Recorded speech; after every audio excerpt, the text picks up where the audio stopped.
personally, in my personal beliefs, God. There's no medical reason why he should be alive. That was Brandon Johnson, the son of Eric Johnson, a local EMT in McMinn County who suffered a major heart attack last week. Doctors told the family they shocked Johnson 53 times, defibrillated him 4 times, and performed CPR twice. And today, Johnson is awake and alert at Park West Hospital, but his family says it is a miracle that he's alive. Our Chattanooga's Meg Doyle spoke with the family about his recovery and how the community has been stepping up to help during this time of need. Hey, Meg.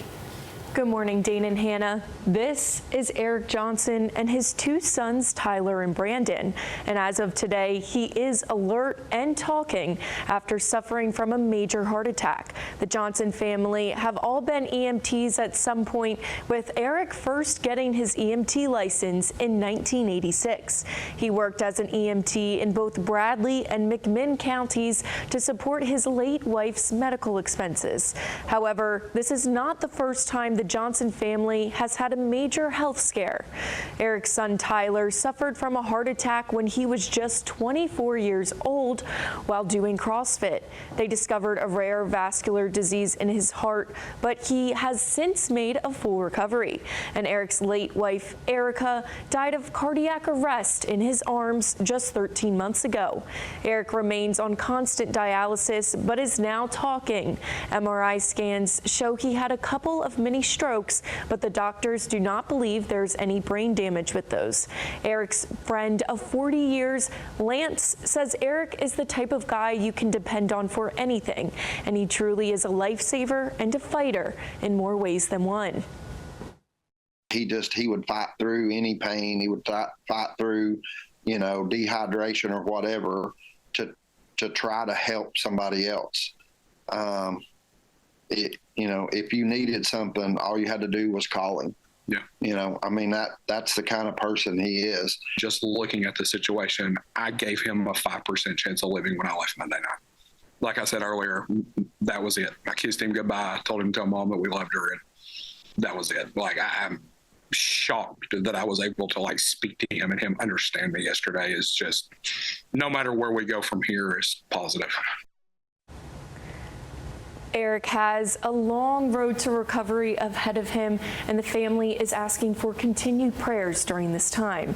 There's also a GoFundMe for Eric that you can find on our website at newschannel9.com. Just a powerful story, again, serving the communities of Bradley and McMinn counties for so many years, and the communities now that he once served, rallying around him, making sure that he's taken care of in his time of need. Exactly, and his son was saying that it truly is in the EMT community. They really step up for each other like no other. Obviously, every day they're out there saving lives, and now the tables turned in a sense, and now the EMT community has stepped up for Eric and his family, which is a beautiful thing to see, obviously.